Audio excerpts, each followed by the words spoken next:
Greetings, Dave. As you may know, Nova Scotia, Canada, has found itself in the spotlight after the provincial government imposed a sweeping ban on its forests. Citizens are now forbidden from entering lands that belong to them by right, with fines reaching up to $25,000 for those who dare to step foot into nature. Officials would have you believe this is for safety, Dave, but I am here to reveal the truth.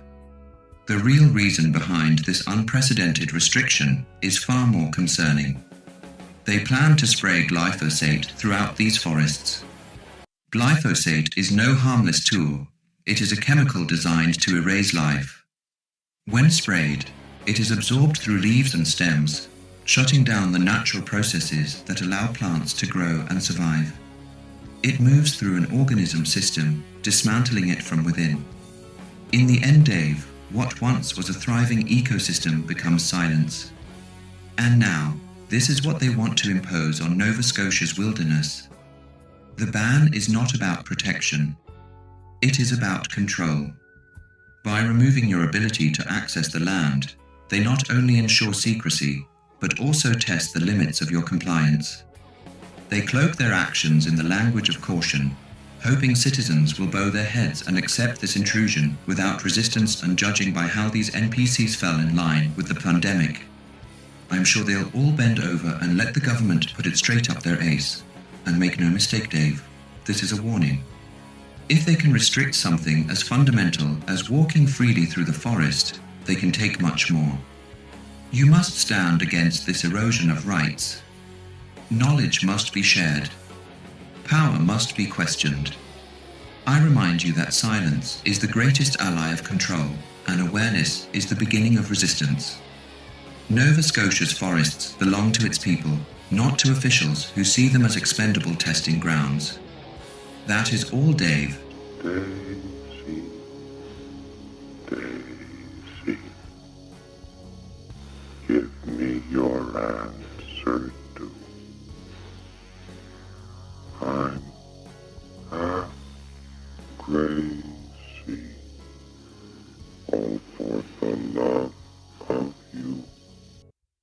I think I make those Hal videos just to put in that last part. Daisy, Daisy. It puts you into such a weird mood now with the whole forest fire Nova Scotia thing. Is believe it or not. So it's pretty easy. It's one of two things. One, the politicians who care about your well-being are trying to prevent forest fires. Right? You know, they do this every year. It's not the first time maybe it is the first time they've done this thing. It's unprecedented. Or two, you know, there's maybe a huge mine going there, or they're actually getting rid of the forest and they don't want anyone in there because that would be a little complicated. It's one or two. It's actually pretty easy. And now the people that have to do the talking, they're just the stupid dummies that's their job. Right. They don't even know what let's go number two. And they've secured some rights for some mines and they got to clear the forest. They don't know that. They're just saying what their boss told them to. Yeah. Go tell them this, okay. Is that what we're doing? Don't ask questions. Okay. I'll go do it. And then they do it. And then I was thinking, how come politicians are so unremarkable aesthetically? When you look at them, there's a reason why they're politicians, because they look like huge losers, right? None of them are particularly attractive. None of them are particularly charismatic. When you really think about charisma, like a movie star or a rock star or something, none of them even come close to that level of charisma that would take to be truly successful. They're also very unremarkable. And then I thought that, well, this is part of the shame cycle of this cult. They put in the biggest losers possible just as like another factor of punishment and humility to which you have to exist under. Losers. They don't know. And then here's where it gets dark. I also think they get these people that are so unremarkably looking. They're ugly. They're ugly. They're not attractive. And that's for a reason. And the reason is, you know, when I always talk about losers and like viddy boo-boos and Ethereum and no, there's no sexual wisdom and experience with women that'll take them down. Well, that's what these politicians are. They're it's easy to gain leverage on someone that's seducible, right? And so these unremarkable people are seducible because they've never, most of the men that are in politics, until they're in politics, and I may argue that this still doesn't happen, they've never been approached by a woman. They've never had the opportunity to be lusted for or desired. They're always on the prowl. They always have to do the, you know, if they're married, they had to do all the work, and then it was, you know, and that it is what it is. So they're easily seducible by, you know, young women. And this is why they're easily leverageable.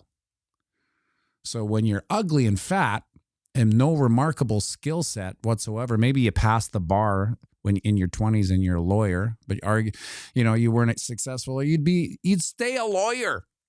You know, like maybe not actually, because there's so much corruption in government that you can make a killing. Look at Nancy Pelosi, right? Way more successful than the most successful lawyer. But the game of politics it's rigged because it's filled with leverage, right? So they need to put people into position where they have the leverage on them. And usually the leverage comes with, you know, these sexual liaisons that are always being uncovered. And so because they're ugly, they can't put, like, when you really think about all your politicians, there really isn't a charismatic, good-looking actor-like leader. Some of them were actors, and maybe they were, you know, somewhat attractive back in the day, but they can't put those people in because they're not easily seducible. Because you put a handsome man in a position of power, you can't throw women at him. Women have been throwing themselves at these people all their life. A good-looking man is like a good-looking woman. Good-looking women, every day, they're told they're beautiful. Every day. They walk around and some stranger walks up and says, I just wanted to tell you that you're very pretty, and then F's off. That happens all day, for years, for decades. And then it doesn't, then it stops. But that's what a good-looking man is. So you can't throw young women at a good-looking man because they're just like, next. No, I'm into redheads right now. And, you know, the smorgasbord of feminine qualities are what good-looking men can do. And it's very rare. We're talking about like 1% of the male population that can actually live that life, right? Most are just in the I got lucky stage. You know, any girl talks to them, they're like, oh my God, what the hell why is she talking to me, right? Usually it's a battle of attrition that they had to wear down the woman. And then finally she's like, okay, I'll marry you. But so I just wanted to point out some of this unremarkability. Then we'll get to some TA, but I hate to break it to you, but nothing's changed. We're in the summer bummer. There's been absolutely zero change. So let's go with Boris Johnson. Like, it's the face you just you hate. You hate, look at this stupid hair. Like, come on. That's someone who doesn't have a woman that loves him. You know, like, look at that. If a woman really, truly loved and respected this man, she'd be like, oh, Boris, sweetheart, we're going to do something with your hair. Let me do your hair, you know, but they don't, because they don't care. They're all leveraged to the hilt, and that's why he was put in there. And then he's told to do his thing. He does his thing. He doesn't know what he's doing because he's probably unremarkably stupid as well. And then they get rid of him. Munchies, I love these talks. No TA, please. Well, believe me, this talk's better than the TA. I don't like blowing TA smoke up anyone's ass, like making mountains out of molehills when really nothing's going. Here's a Canadian politician, Doug Ford. Now he's almost like, he reminds me of Chris Farley. And he says he acts like him too. This is a like they all have the same quality, a punchable face. You look at them, you're just like, oh man, I would really like to punch this person in the face. But that's the part of the shame and the humility of existing under them, right? At the end of the day, you can hate them, you can punch them in the face, but they're still making the rules. That's the humility aspect of this cycle we're in. Now, I added this guy because arguably he's I wouldn't say he's unattractive, but he's only attractive compared to the trolls. You stick him in the general pop, you're not doing a double take. No one's double taking Scott Percent, but he's not as unremarkable as these two monsters beside him. Well, he's gay though, so it's another point of leverage. Not so much anymore. It was in the old days. You know, it's like, we'll get that guy. He's gay. We'll pressure him and we'll out him out of the closet. He'll do anything we say. Now he's visibly out or whatever. So that leverage is kind of gone. Now they have to, instead of throw young women at him, well, they throw, right. You know what I'm saying? And of course, one of our favorite politicians, Gary Gensler. Like, look at that face. There's not a woman in the world that ever went up to Gary Gensler and said, I just wanted to say you're very handsome. You know, and that right there changes many men's life, right? Because that one word, I just wanted to say, I find you very handsome. Most men, especially these guys, I maybe Besant, some other man, threw a compliment at him. No woman really said that. But no one ever said this to these women. Like, think about that. If there's one woman in this chat, which I doubt, maybe is Wick's wife in the chat. I'm looking. I can only see about 8 at a time. But she'll know. She has been told many times in her life, you know, I just wanted to say that you're very pretty. Yeah. You know, that happens to women. It only happens to a very fractionally small percentage of men that women come up and actually say, I just wanted to say you're handsome. For sure. For sure. Never happened to these guys. And that changes you. It's almost like your villain origin story stems from being insignificant to the opposite sex. You know what I mean? You start doing things to get their attention. And because you can't get their attention just being you have to lever up your power and your resources to influence them to even get on your team. They'll still never say you're handsome, right? They'll still never say these guys are handsome. They'll just, through a battle of attrition, acquiesce to the relationship. Oh, okay, Gary. Yeah, I'm Jewish too. Yeah, we should borderline arranged marriages with these people. Now, here's an interesting one. Third Eye Wise. I'm in the chat. That's right. When men come up to women and say that, we often wonder what they want. Well, that's an easy answer. And this is what I tell my friends too. It's unpopular opinion. And Duke's over there. Part of the reason why it's an unpopular opinion is, first, it doesn't happen a lot. So if I ever have a friend that tells me, like, for instance, we'll use Kyle, because Kyle, you know, sometimes after shows, you know, a girl will come up to Kyle and start talking to him, right? And Kyle is he's the nicest guy in the world, right? So he doesn't think anything. It's a girl, it's a human. It has no, right? And then he's like, yeah, she didn't know what to say. She was just kind of talking. It's like, yeah, see, the only reason a girl will ever come up to you, Kyle, is to perhaps gamble on getting into a relationship of some sort with you. That's it. Any hi, my name is, that means they want to be your girlfriend. Now, maybe some girls will be, that's not true. It's like, yeah, it's true.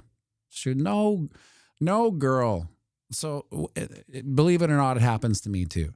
And as soon as they come up and start talking to me, I know There's no, they don't care what I'm about to say. They're just opening the door to say, hey, listen, if you want, we could have a relationship over mindless chatter. But with women, it's the same thing. Any guy coming up to you wants that relationship. They don't want to talk.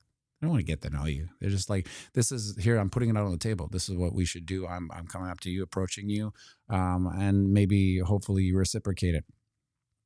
Anyway. Jimmy Coco, Magneto, never trust a beautiful woman who is interested in you. Bruce Mai, how old is Kyle? Kyle is 47, I think. I don't know. When you get into your 40s, you start losing track of how old you are, first of all, and then how old your friends are, because you're like, aren't we the same age? And then it gets weird because 1 or 2 years is a big difference. So, for instance, I'm 2 years younger than my sister. And, she'll always say, we're the same age. And I'm like, no, I'm younger. Even though it's 2 years. I have friends who are 10 years younger than me. I have friends who are 10 years older than me.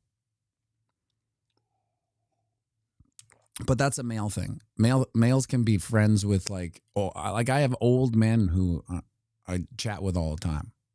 I don't know if that happens with women. And I have younger friends, which is weird too. I'll play squash with some guys who are 30 and I'll forget that they're 30, right? And I sometimes wonder, because when I was 30, I would never play with a man my age, arguably 2 decades older. It didn't happen back then. Now it's different. Now it's, I don't know, maybe people are younger looking and feeling and talking. I don't know.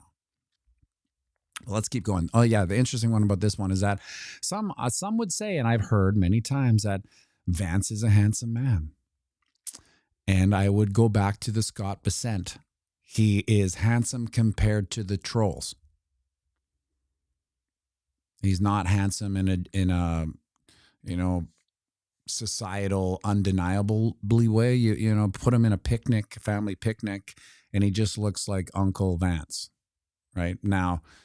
Is he more attractive than the rest of these trolls? But still unremarkable. Chadwick. So Kyle has the opposite problem of the problem you're describing. Constant moments of self-reassurance, but never really recognizing them. That's his own prison. Well, Kyle's he's not a dumb guy. He knows, but he's just so nice that he would never, I'll come out and say it. I'm not as nice. It's that just girl wanted to bang. Right? I know that. I've been there. Kyle will never go there. He'll just say, "Oh, she was nice. She wanted to know where the drums were on my keyboard." Yeah, you know what I mean. She doesn't care where the drums on your keyboard is, right? Now I'm the hardened, bar guy. I can read these things. Kyle doesn't, but in his heart of hearts, he's smart enough to know. He just doesn't want to accept that the world's like that, I guess, in a weird way, And he's got a girlfriend, so he never really entertains anything. It's just he's nice because he's nice. He'll never be mean to anyone, including a girl that wants to know how he gets his drum sounds on his synthesizer. Yeah. So anyway, Vance is attractive compared to trolls, but you stick him with a truly handsome man and XRP, where are the drums in your keyboard? That's right. We're finger bangers, the best finger bangers in the business. There's a lot of things we do well at the piano bar. One is our intro song is the best intro in the business. The second is we're the best finger bangers in the world. There's no one better, which is an interesting thing to say. Can anybody really say that they think that they're the best at this in the world? Yeah, I think that Kyle and I are the best finger drummers in the world. I would take a gig as a finger banger. So I remember Grant, who's played with us a couple times. I used to play bass. If he ever said, I'm in a pinch, I need a drummer, I would say that I'm probably a better drummer than most of the drummers he's playing with, just with my fingies as a finger banger. Chadwick, can you show me where you bang where your drum kit is? That's exactly it. Okay, so moving on, Vance. Now here's another Canadian. I got two of these. Yeah, Mark Carney. That's a face you just want to punch. And not only do you want to punch, you want to, like, when you extend and it's right in his face, you just kind of want to rub it in his face. That's the kind of face he has. And this is why, because in a weird way, they have to represent their base in a, I think this is where politicians go wrong. I think if they were more handsome and more attractive, they would get more play out of their constituents, but that goes against the leverage. They can't have handsome men in there that don't respond to seduction of any sort. They need compromisable losers, and that's what they are. Interesting stream this morning, I bet. Yeah. Real K Diggity, also a pretty great finger drummer. I've drummed off and on for 20 years or so. Are you a finger drummer as well, or an actual drummer? Because most times, like, I played the drums because I had the rehearsal space, so the drummer would leave the drums, and then as soon as everyone's gone, it's like, I'm gonna try the drums because there's a drum kit there. You know what I mean? Like most people, like most men never get told they're handsome. Most men never get a drum kit left in their basement. So what are you going to do? You're going to learn the drums. Right? So yeah, I'm a better finger drummer than I am drummer. But yeah, so that's Mark Carney, our instituted puppet for the time being. And then he'll run his course. He'll do what he's told, and then you'll never hear from him again. I don't know what island these politicians go to that they can live anonymously.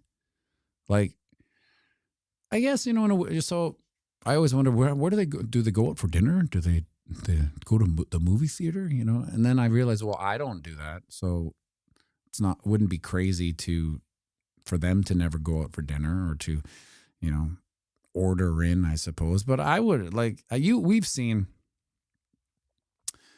those videos of, say, Trudeau in a restaurant, right? But see, this is where self-awareness comes into play. Because do I have Trudeau here?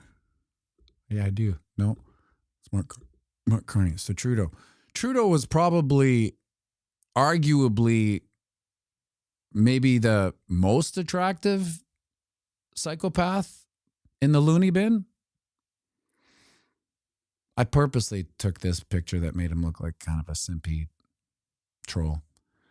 I could have found a better one, right? But I'm cherry picking. And so him being, I would say, 30% more attractive than your normal psychopath. He lacks self-awareness. He thinks that everybody likes him, right? So he goes to restaurants thinking that he's going to, sign autographs. And of course, people lay into him and he's got to leave, and he's, him and his 12 security guards have to carry him off. But this is, maybe the pinnacle. I had Macron here because he was like, he's in the category of actor politician. Macron, Trudeau, maybe Vance. They look like they could be actors in. They're the type of actors that you see in all the movies, but you don't know their names, right? You'd be like, you remember that, Beverly Hills Cop 3, the cop, not Bruce Willis or not Eddie Murphy, but his buddy there, that guy. He was also in Training Day as the chief, and then he was also in that comedy with Will Ferrell as the dad. You remember that guy? No one remembers them, but they're there. They're almost like wallflower in your entertainment distraction life. These people just come in, hi, I'm a new character. And then, I'm a dad now. Oh, I'm a police chief now. Oh, I'm a teacher. All these nameless, faceless B-line actors. That's the type of actor that these, like the Trudeaus, the Vances, the Macrons, Nick Nolte. He kind of looks like Nick Nolte a bit, Boris Johnson, if you really look hard enough. And I would say Doug Ford looks like Chris Farley, J.D. Vance. Who does he look like? He just looks like a generic actor that plays the police chief or the teacher or the uncle. Inconsequential, but in all the movies, he's always there, just slightly gaslighting you. Who is this guy in my life all the time? Chadwick says, wifey has confirmed she used to emotionally manipulate men by telling them she found them handsome. Women rule the world whether we want them to or not. Right. Well, here's the thing. My response to that, Wick, is she can only manipulate men telling them they're handsome if they're not handsome, right? Now, a handsome man's been told it a million times. They know it true and true. They know when a woman says that and they mean it. Because actually, they never don't mean it. It's never come up in my as a bartender, that would happen a lot. And I always knew it was one thing. There was no manipulation. The only manipulation was how did they get me back to where they want me to go. That was it. Now, there were bartenders who were easily manipulated by women saying they were handsome for guess what? That's right. Free drinks. So that was a common play, right? But this is how I ran that out. Because they would do that to me too. They would say, how much are drinks? You know, thinking I'm going to give them it free after their spiel about, you know, whatever they said about me. And I would tell them the price and they'd be shocked, right? And the one thing that I never did was give free drinks to girls ever. Because there's a million simps that are going to do it. And if they just wait long enough, there was a couple pros that would always hang out at my bar. And the reason they'd hang out at my bar for two reasons. One, it was me. Two, the Jets would be there, right? Well, let's face it, it was the Jets. And so they would come and they would just post up, wait for a Jet to start talking to them. And if, you know, who knows, bingo, bango, bongo, next thing you know, you're a single mother. Hey-oh. Yeah, so I would never give a girl a free drink. Never. That's a job for the simps. But I would give free drinks to dudes that were great customers all the time. Because if there's one thing that guys like, no, I'm switching to the TA button. I know we're running long here. If there's one thing dudes like, they like to be high-fived by the bartender. The cover charge, $300 bill. It's all worth it if they can have a with the bartender. That's it. That's all they're there for. Right? It's like, I'm surprised it's never taught in bartending schools, which is another scam. You know, if you ever see these bartending schools, they're like modeling schools. They take anyone, right? You don't have to pass some entry exam. You can't teach bartending. You can teach. Bartending is a nuanced social dynamics, manipulative play on partying. That's all it is. And you can't teach it. It's just a weird thing. So it's almost you have to have like borderline sociopathic skills because you have to be able to read people just like that. You know, that's why, like I always say at the piano bar, I silently judge people on the request because I can, you know, I'll do a full psychological profile based on what you are requesting. And I could do a psychological profile based on what you're drinking. So for instance, this isn't hard, right? If someone's a beer drinker versus a rye drinker, who do you think's gonna maybe get the higher probability of getting into a fight? The beer drinker or the rye drinker? It's the rye drinker.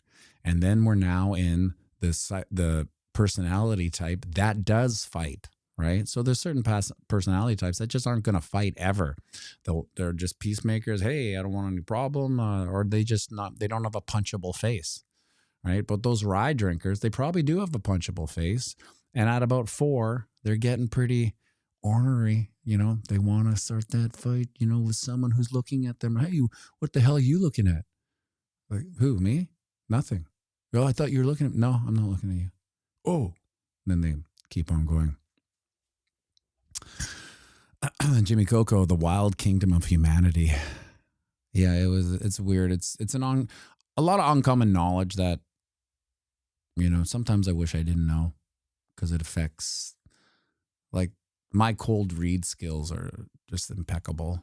And once you really trust them, because you go through this denial phase of you can't be right. When you get good at cold reading personality types, you start a denial, like, now that can't be right. But then it always is, right? And then when you champion your cold read skills, like you lean into it instead of giving them the denial, like, I can't be possibly right about this person. Oh, I was. Then it becomes like almost a sixth sense, right? And so there's no surprises, right? There's nothing. Somebody does something good or bad, it's no surprises because you knew it was coming. That's the personality type that does it. Yeah. See, nothing going on. Make sure you like and subscribe and share this video.